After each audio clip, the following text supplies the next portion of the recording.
أعوذ بالله من الشيطان الرجيم بسم الله الرحمن الرحيم إن الحمد لله نحمده ونستعينه ونستغفره ونعوذ بالله من شرور أنفسنا ومن سيئات أعمالنا من يهده الله فهو المهتد ومن يضلل فلا هادي له ونشهد أن لا إله إلا الله وأشهد أن محمدا عبده ورسوله. But I just want to clarify what I spoke last lesson. I think I'm going to be harsh when it comes to some of the method that people have been using when it comes to the whole discipline of helping someone with spiritual illness. It could be jinn possession, it could be sihr, it could be ayn, it could be jealousy, depending on the situation that person's in. Brothers, the reality is some people will disagree with me by saying, listen, what's all this hitting around? You know what I mean? They will disagree with me, and rightly so. They have the ability, they have that thing of telling me. Now, the field of ruqya is all open. Rasulullah, when he spoke about this, he said, everything is okay so long there is no harm and there's no shirk involved. Okay, so long there's no shirk involved, the bab of ruqya is all open. So you can say different wording. Some raqis I've seen, they don't actually use much of Quran Al-Qayim, they only use it at the end. But what they start doing is they start saying words like, oh jinn, you've been giving him difficulty, you're the one who's inside the body, we know who you are, we know what you're doing. And they start chanting words, a bit more poetic way. And then automatically it comes up. Then you can start negotiating what the issue is. If it's sihr, where is the sihr?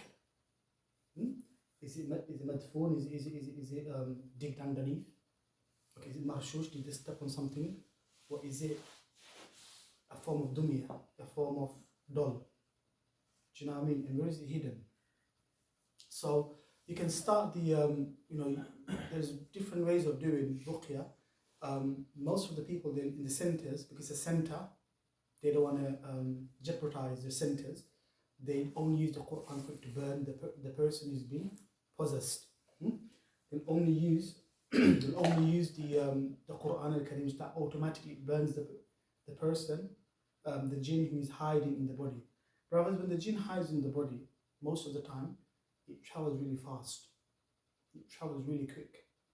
Okay, they can go to fingertips all the way to the leg within a split second. Really fast ones.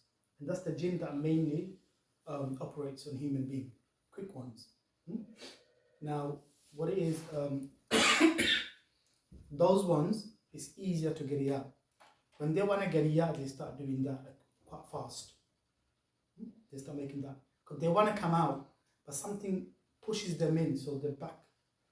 Either in the chest, or in the head, it sits here, or in the leg, or maybe in the knees, or in the hand, depending where the pain starts traveling. Just for the sake of the security, they kind of precautions, they don't hit or anything. But when you go to someone's house, it's different. You'll realize when you go to someone's house, there's nothing attached. Okay, it's all verbal. You trust me, that's the reason I'm in your house. If you trust me, then I'm in your house. You have to fully trust me.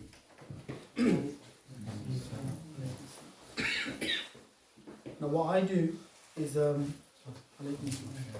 what I tend to do is I tell them, look, number one, I want from all of you is trust. Is trust. If they say yes, look, we trust you. If they have look, and then you have to see the patient. Are they ready for a change? Are they ready for a change? And guess what? After talking to them, you realize they're not ready for the change. In that case, you give the minimum requirement for shifa, and then you move away. That's what you do. Remember something. When may Allah will give you all the tawfiq to maybe help someone in future. Remember something. When you go to the person, the parents might force you to, or her guardian or his guardian might, out of anxiousness, out of desperation, they might start telling you, listen, do this and do that. but we have to respect everyone's rights. Most of the time they're adults, young adult men and women. You have to find out if they really want to change. Okay, when you first enter upon someone who's possessed, someone who is going through turbulence in their life, you have to first find out, go and understand the contemplation stage. That's number one. Let them contemplate, let them find out themselves, are they ready for a change? After the conversation, you realize they're not ready for the change. If they're not ready for the change, then you don't do nothing. Just recently, last week, someone gave me a call and I told her, are you ready for a change? Are you ready to listen to everything I say? Because I'm not gonna have to come to see you because you have no guardian. You have no guardian, then so I can't actually embark upon coming to you because I need your mahram, I need your mum, or I need your dad, I need your elderly nephew or your brother, someone who can represent me. So that's number one adab. Many women, they will come and they would want to do it quick. Many women are affected, so they'll come and say, just do it, I'll pay you. For the sake of money, they'll go and do it. And that's one of the biggest problems that many Iraqis they go through, is that they will not listen to the guardian, or she might be living in a household where there is elderly people there, but she will not respect the guardianship, mahram in Islam. So she will embark upon finding herself how she can cure for Iraqi. So in that situation, you're not obliged to go forward. Remember something, Allah Azza wa Jal, His condition comes first. His condition comes first. Secondly, when you see the person, if it's a male, you can liaise them directly. If it's a female, there has to be her husband, her brother or her dad with her. There cannot be no private conversation. One of the biggest problems in Iraqis they go through is that they start speaking with the female secretly, it's very unprofessional, in such a way that it becomes a little bit flirtatious. Do you know what I mean? So you have to stop doing this, and you cannot embark upon that path for someone for you to do something good, because good can change into evil. Good can change into evil. And sometimes many of the sisters, unfortunately, they don't have any knowledge, they have no background in Islam, they start liking the Raqi. A'udhu billah. How does that happen? Is not the shaitan being the third person here? Yes. So there has to be manners and how you do it.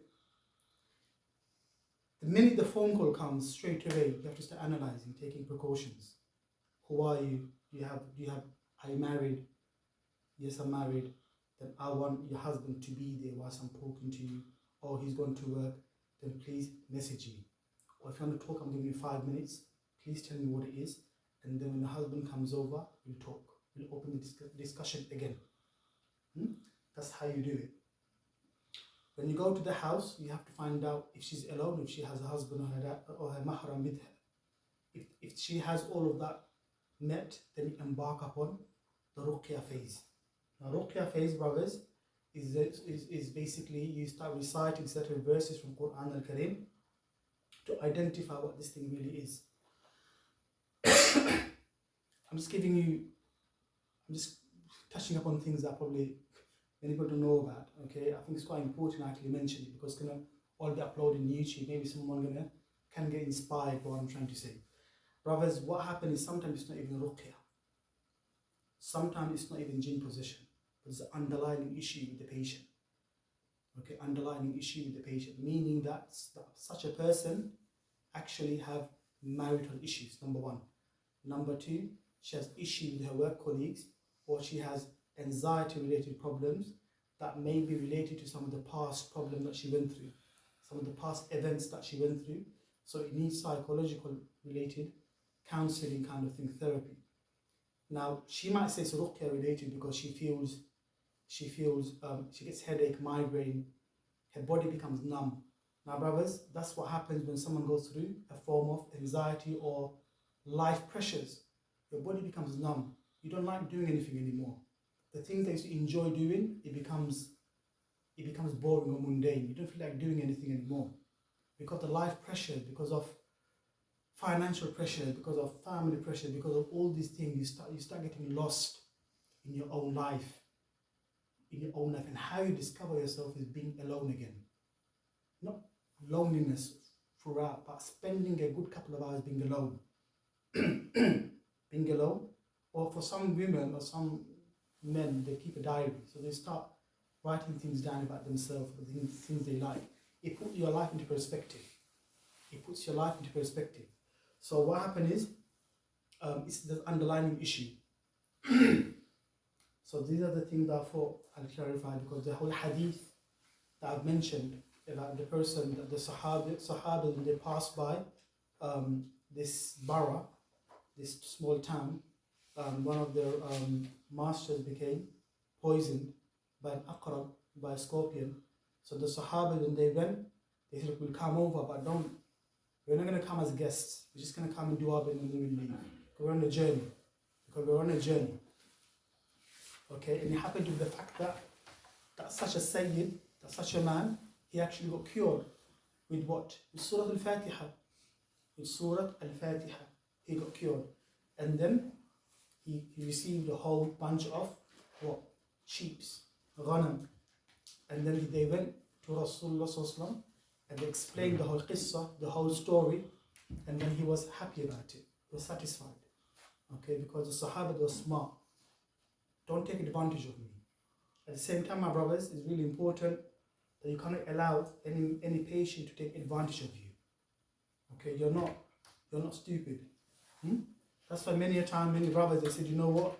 I'm going to come back at the end of my thing, I'm going to take a charge. So you take it seriously too. They're spending money on this service. Do you know the knowledge I'm coming from? So they said, you know what? I put a charge on, but it's going to be silly for you to ask for a charge for a friend or for family members, unless they're really happy to give you something as a perfume or maybe something that you like. Okay, that's fine. The issue of ruqya will always going to be or the issue of shifa when it comes to the Quran always going to be there. Okay, so I think it's really important to understand those masail pertaining to ruqya, because when it comes to Quran al-Karim, people they use mainly Quran al-Karim to do ruqya. They won't you realize today's medicine is so advanced that they can treat literally everything, mashallah, except for cancer and stuff like that. So people kind of resort to medicine. Any headache, paracetamol, ibuprofen. Okay. So generally, it does the work, but sometimes none of them works. And subhanAllah, it's so true, none of them works. In fact, last night I got a phone call that a small child is crying at night.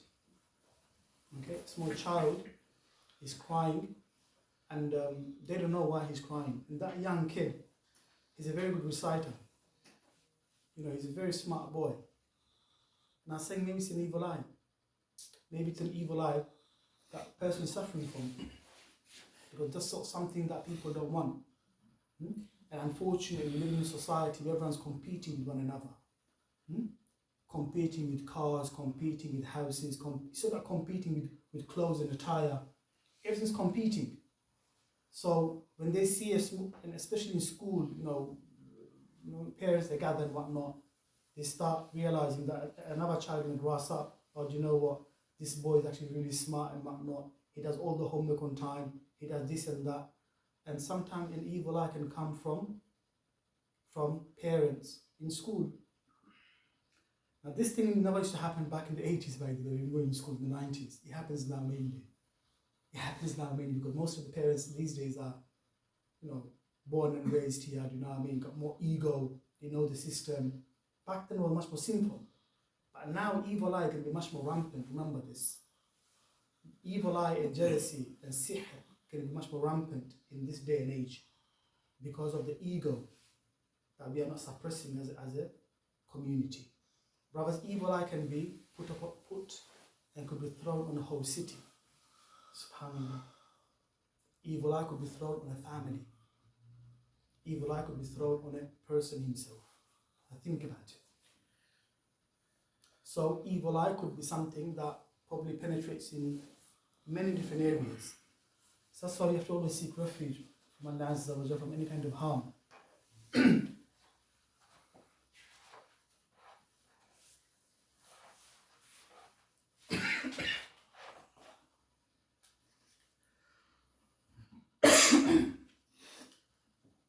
Then the author carries on saying, my brothers, وَلَكِنْ هُنَا فقال رحمه الله ولكن هنا أمر ينبغي التفطن له وهو أن الأذكار والآيات والأدعية التي يستشفى بها ويرقى بها في نفسها نافعة شافعة ولكن تستدعي قبول المحل وقوة همة الفاعل وتأثيره فمتى تخلف الشفاء كان لضعف تأثير الفاعل أو لعدم قبول المنفعل أو لمانع قوي فيه يمنع أو ينجع فيه الدواء كما يقول ذلك في الأدوية والأدواء الحسية فإن عدم تأثيرها قد يكون لعدم قبول الطبيعية لذلك الدواء وقد يكون لمانع قوي يمنع اقتضائه أثره فإن الطبيعة إذا أخذت الدواء بقبول تام كان الانتفاع البدن به فحسب ذلك القبول.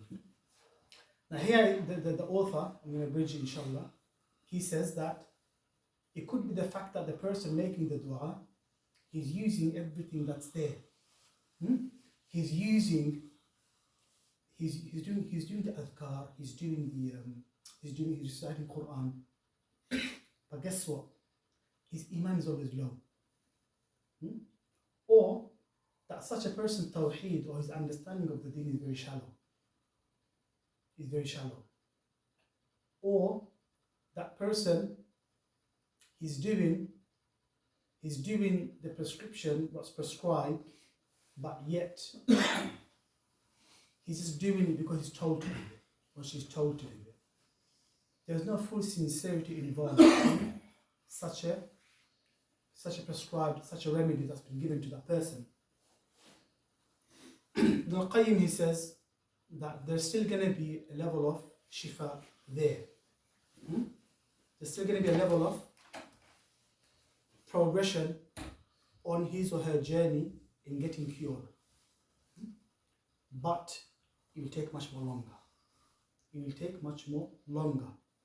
So sometimes what tends to happen is you'll realize that the person who's going through the whole ruqya procedure or the healing method or the healing process, they don't actually have much knowledge. So what you have to do as a person is teach them tawheed. Teach them tawheed and remind them that, you know what, you have to start getting your core foundations of your iman on point. So your core foundation of the person, okay, it could be a person who's going through shifa, but yet when they pray, they're just doing a habitual prayer. When they are praying, brothers, it could be that they are just praying for the sake of it. There is no khushu', there's no sincerity in the prayers. That's why sometimes to remind them that, look, when you pray, remember that Allah Azza wa Jalla is in the front. فَإِن لَمْ تَكُنْ تَرَاهُ فَإِنَّهُ يَرَاكَ. If you cannot see Allah Azza wa Jalla, then remember He sees you. And put the shaitan at the back. The shaitan is right at the back. Jannah is on the right. And Jahannam is on the left. And that kind of gives you a bit of a meaning that before even you start your salah, get ready before that. And then you say Allahu Akbar. What is Allahu Akbar? Allah is the greatest. Okay, compared to how Allah Azza wa Jalla really is. It's like a seed in the whole creation, the whole dominion, everything that you see, the sun, the moon, everything is like a seed in the hand of Allah Azza wa Jalla. It's like a seed in the hand of Allah Azza wa Jalla. That's why we say Allahu Akbar. Allah is the most greatest. So you start building in the foundation for the person who's been cured. You start telling them, listen, start learning something small. Now you don't bombard them with, remember something, they're ill. They can't take on a lot of things. They don't have the ability maybe. And for many people who are suffering from illnesses, they actually don't have this himma, this zealousness, this zeal to actually do many things. Like when someone goes through problem with, what can you say, a problem with self-worthiness. Someone lacks self-worthiness. He feels, or she feels, I'm not good for nothing. I can't do it. I'm not good for that. No, I can't do it. It's too much. So here, the self-worthiness has been attacked by the shaitan. And that's one of the best thing that the shaitan will do is attack your morale. Because remember something, you need motivation to do things. The fact that you lot came here today, you don't need a motivation. You have to leave home, organize certain things, for those who are married, they had to, kind of put things in order. Even for myself to come over, I had to think 30 things before I came over here. So that's just how it is. But this motivation has to be there. What about a person who lacks, self-care and motivation or self-worthiness? How are you going to really help them? What can you tell them? It's difficult. Now you tell them, someone Iraqi comes over, says, do this, do that, everything. But guess what? He or she could be alone. There's no help. So you start giving them slowly. Slowly. The person gave me a call 2 weeks ago. I tried her. I said, listen to this. Listen to this first. And recite this. It's only going to take you 1 hour. Can you do that? Yes. The following week, have you done it? Yes, I've done it. Now do this. Now do that. Then you add on. You give them more. Because they can take you on.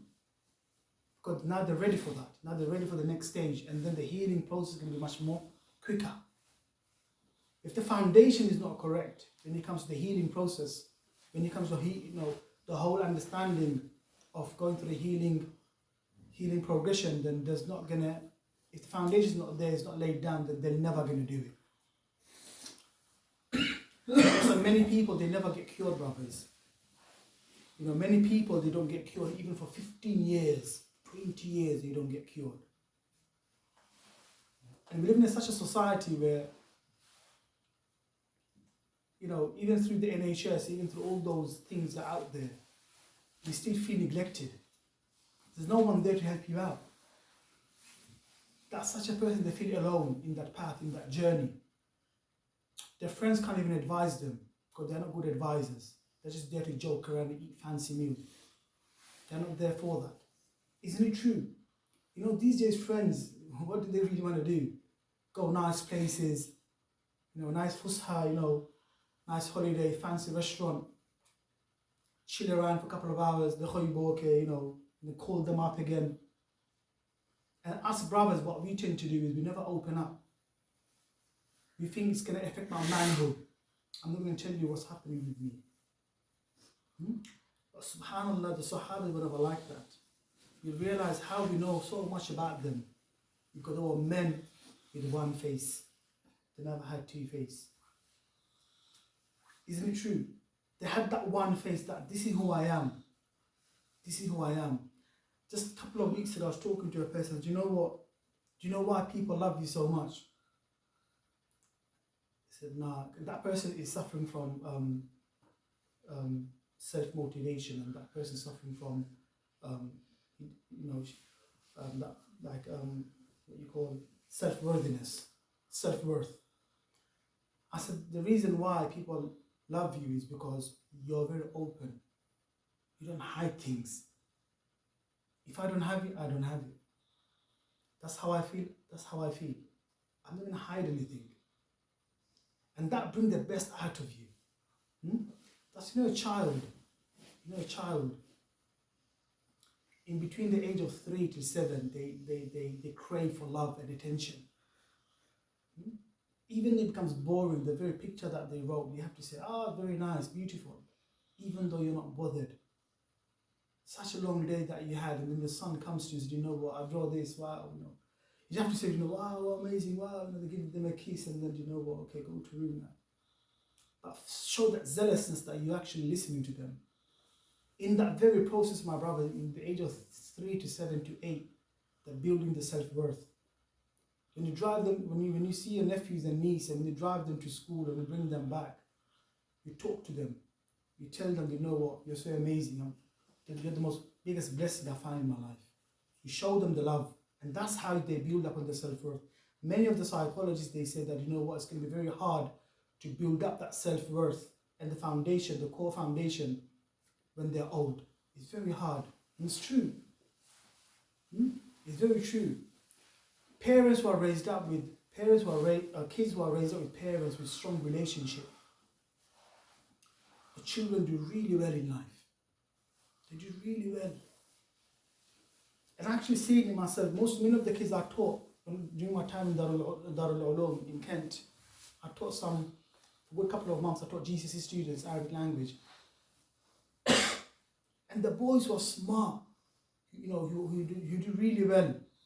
You know, you talk to them and they say, you know, yeah, my mom's coming, my dad is coming, you know, this and that. And they obviously not being trying to suss out information, but, you know, you start, you know, they kind of be open. So they say, yeah, you know, my mom and dad, my brothers. So you know they're all living together. They're living together as a proper family, as a proper nuclear family. And then that's how they build that strength and foundation for the children. For the children. So for brothers who think about leaving your wife so easily out of petty issues, they have to work much more. They have to put more effort, more than the woman, more than their own wife, to make the family work. More for the family to work, because the divorce has been given to the man. It's given to the man. Many brothers, they talk about second marriage, but they don't realize that going for the second marriage, the first marriage might break. She might not be able to handle another being a co-wife, or maybe being the first wife. Many brothers, they run and get married again. And I'm not saying no for them not to do this.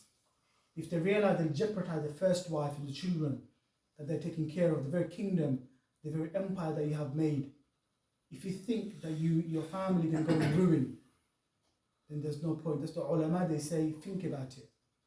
It's a good choice that you're making. You know, it's halal, and you know, Jalla wa ala, he starts off by saying mathna wa thulatha wa ruba', 2, 3 and 4. If you can't do it, then keep to 1. You all know the verse. But maintaining that family, the very children that you have, is also much more important.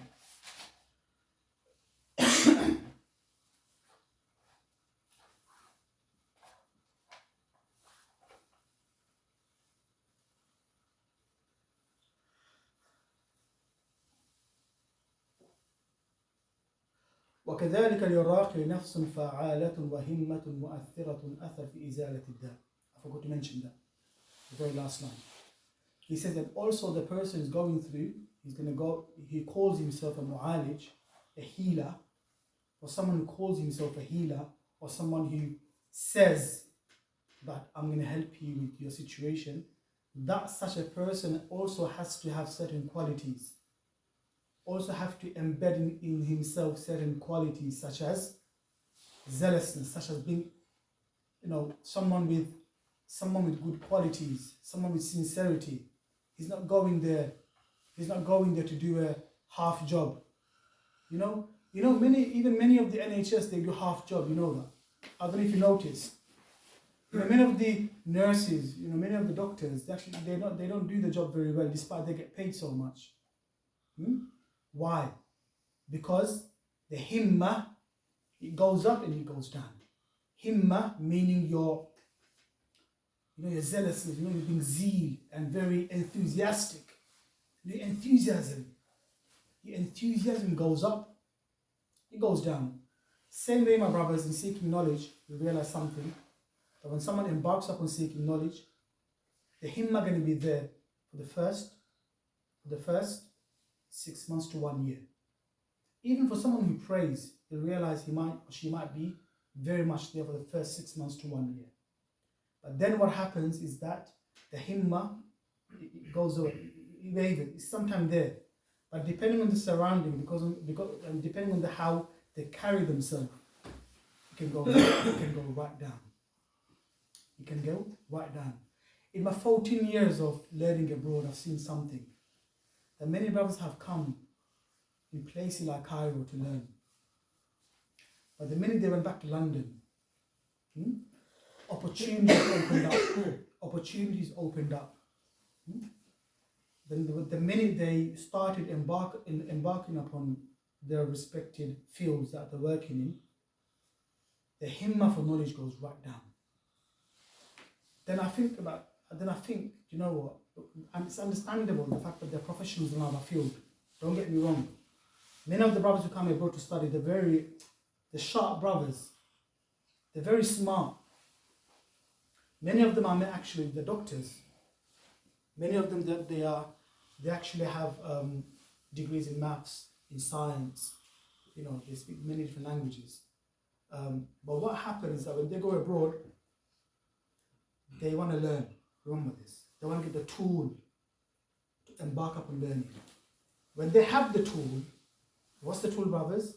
It's Quran Al-Qayim and Arabic language. Arabic language and Quran Al-Qayim. That roughly takes 2 years.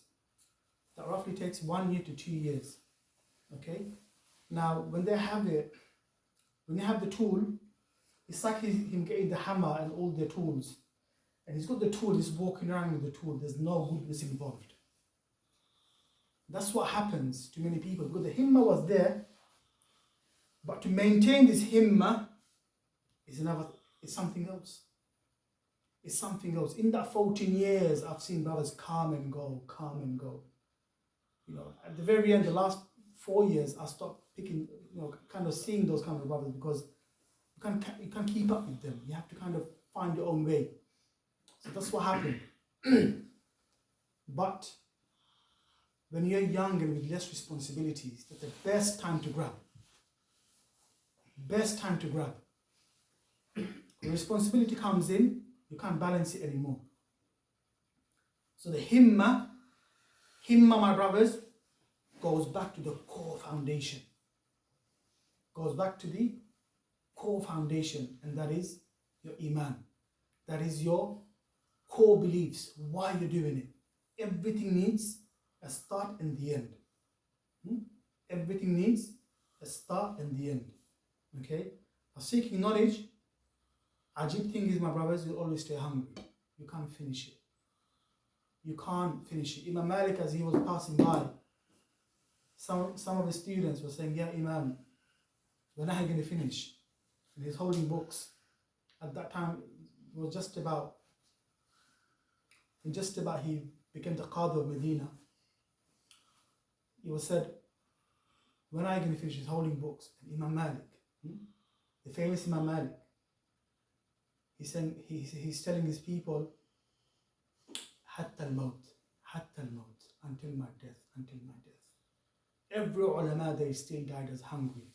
They wanted to achieve certain pinnacle of their scholarship, of their learning, but they couldn't really. They achieved that level, but they still felt hungry. That's the beauty thing about the deen, is that you can continue embarking upon the learning field or iman, but always still hungry until you put your feet to Jannah.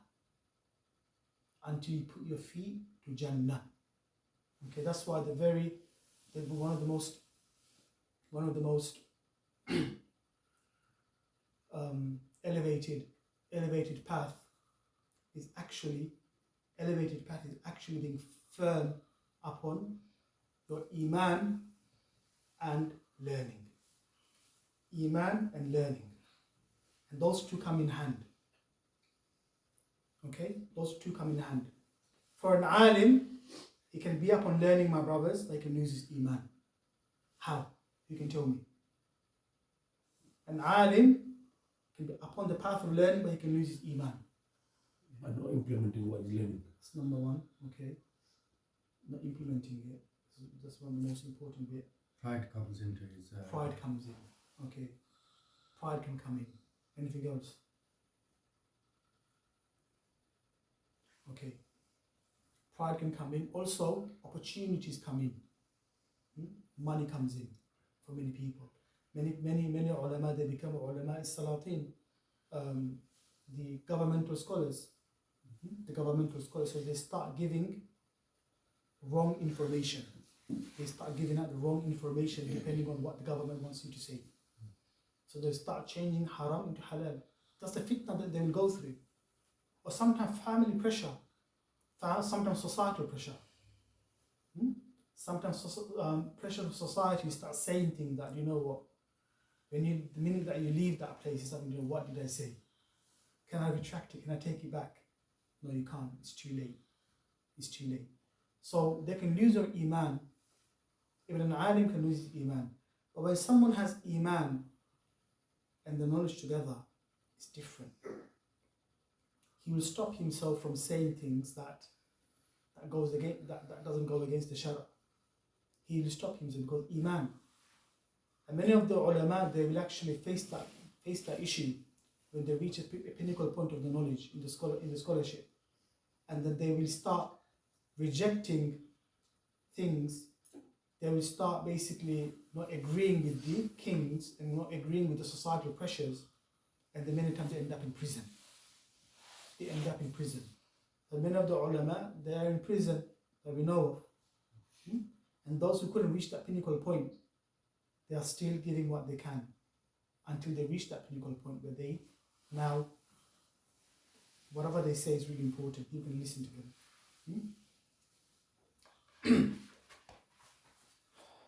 What's the time? 8:42.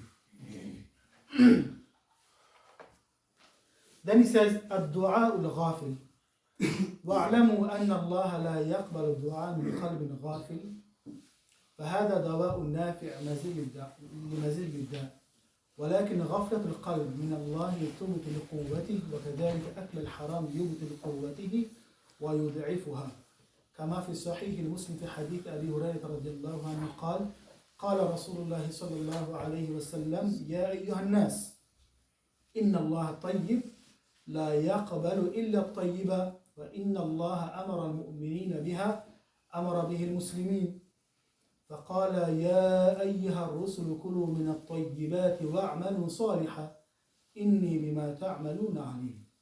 Then he says the dua of a ghafil. Dua of a ghafil, someone whose heart is not really there. Ghafla. You know what ghafla means?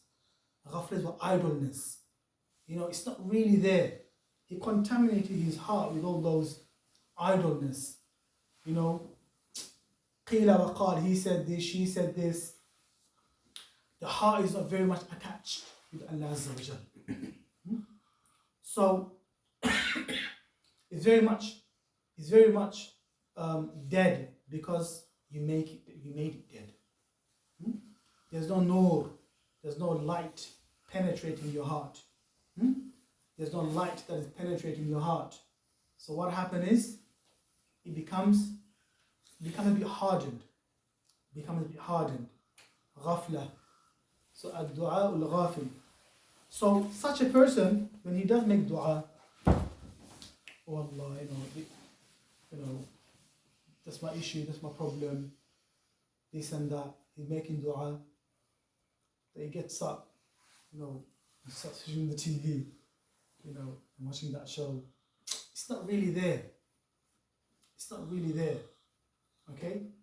Also, a person who's eating haram, a doubtful income,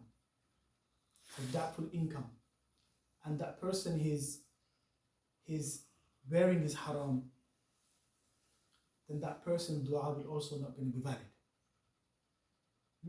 So for the dua to be valid, it has to be, you have to go a step back. If I'm asking Allah Azza wa Jal, the most pure, Allah Azza wa Jal, He only accepts tayyib. La yaqbal illa tayyiba. He doesn't accept nothing but goodness. If I'm going to go to Him, I'm going to have to kind of dress up a bit. I'm going to have to show my best side of myself.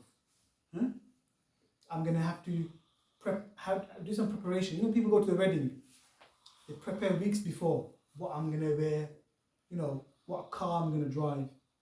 That's what people do. That's the same way. Let me prepare myself. Let me think what I'm going to say. let me find out where I'm going to ask Allah Azza wa Jal. Am I going to ask Him in my salah? Am I going to ask in my workplace? Am I going to ask Him in the living room where everyone's asleep? Let me find out where I'm going to say. Let me prepare myself beforehand by listening to some Quran al-Kareem. Let me get that driver. Let me get that sensitive part of myself. Let me get it out. And then what do you say, brothers? And then we start with the names of Allah Azza wa Jal. Ya Ar-Rahman, Ya Ar-Rahim. It's going to mention more in the book. I'm just going to mention it now, inshallah, because I really want to touch upon that.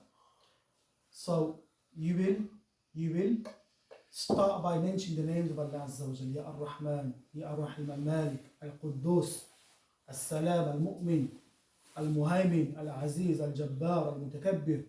You start Al-Hannan, Al-Mannan, Badi' As-Samawati Wal-Ard, Ya Hayyu, Ya Qayyum, Bi Rahmatika Astaghith. And then all the dua, all the names that you know of.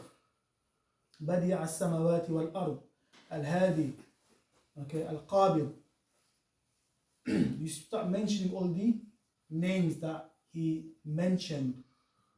He mentioned, and we know that through Quran and Sunnah. And then what do you say, brothers? Then you say salam upon our Rasulullah sallallahu alaihi wasallam. You start saying Allahumma salli ala Muhammad wa ala ali Muhammad kama sallaita ala Ibrahim wa ala ali Ibrahim fil alameen innaka Hamidun Majid.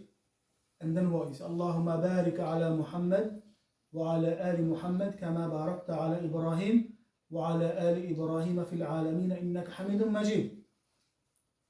And then you start mentioning your weakness. You start saying, Ya Allah, faqad adnabtu kathiran. I've committed a lot of sin. If you don't know in English, if you have to be more powerful, then try to say it in Arabic. If you want to say it in your own language, also is fine. You start saying, faqad adnabtu kathiran. Okay? You start saying your weaknesses. فَإِنِّي ضَعِيفٌ فَأَنْتَ الْقَوِيُّ. Verily I am weak and you're the most strong. You give me everything when I had nothing. And then you start mentioning the things that you want. You're the most knowledgeable in my condition, in my situation, in my affair. If you put me in this test and trial, then give me the ability to pass it. So you start telling Allah with an open heart, without hiding anything. And then that's how you will ask Allah Azza wa Jal. And then at the very end, you say again, Sallallahu ala Sayyidina Muhammad wa ala alihi wa sahbihi wa sallam. And then you move away from that place where you made dua to Allah Azza wa Jal.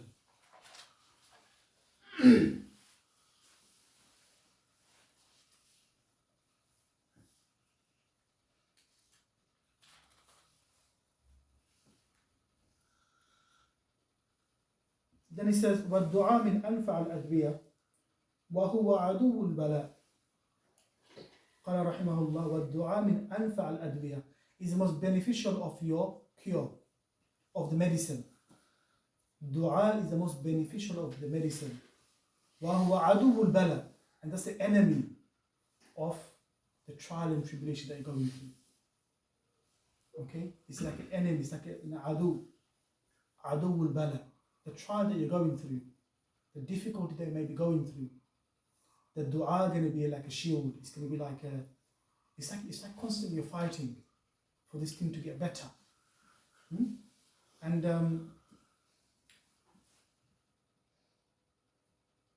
you realize one thing is that a believer always going to go through some sort of difficulty, depending on his iman, depending on the situation, depending on his iman, his ability. He might go through some sort of difficulty. It could be health, it could be family, it could be finance. All sorts of struggle a young person goes through. Is it not true? It could be family, it could be struggling with iman, struggling with family, with mom, with dad, relatives, loved ones. And how do you deal with all of those? You start using emotions in dealing with those brothers. Is that what you do? Do you start using emotions in dealing with difficult matters of your life? No. As a human being, we have three minds. We have the rational mind. We have the conscious mind. And then we have the wise mind. In the time of difficulty, you have to get the wise and the critical mind that you think. You're critically always analyzing, taking precautions. And you get the rational mind out. You get the rational, and you start rationing it out. You know what? What's the best thing to do in this situation? Because I know for sure when a test comes over, it's not easy. It's not like a 1 day or 2 day thing. Remember the first question that he asked in Al-Qayim. He asked in his book. You know the first question? The person being tested, رجل مبتلى بالبلية. The person being tested with this, with the heart, with a test of ishq, with deep kind of love with someone. It's a woman, and he was probably a young man, like us. They go through that difficult moment, and that's his test. But every one of us here, we have something going on. We keep it hidden, thinking Allah Azza wa Jalla one day gonna heal us and take us out from this difficulty that we're in. And subhanallah, that's the reality of a mu'min. The reality of a mu'min is that he will always go through some sort of difficulty, like you or not, until your feet goes to Jannah. Then there's no difficulty. You realize even the most wealthiest of man or woman, they have issues. We all know this. We all know if the most wealthiest of man or woman, they commit suicide. Ajib. We hear in the news time to time. You think they never have issues. But this baliyah, this imtihan or the test, will come. How you counter-attack those tests. Inshallah, Al-Qayim, he mentioned in the book, we'll talk about it soon. But how you use it is using your rational mind and your wise mind. You're critical. You start being critical at those kind of sensitive matters that's happening in your life. Okay.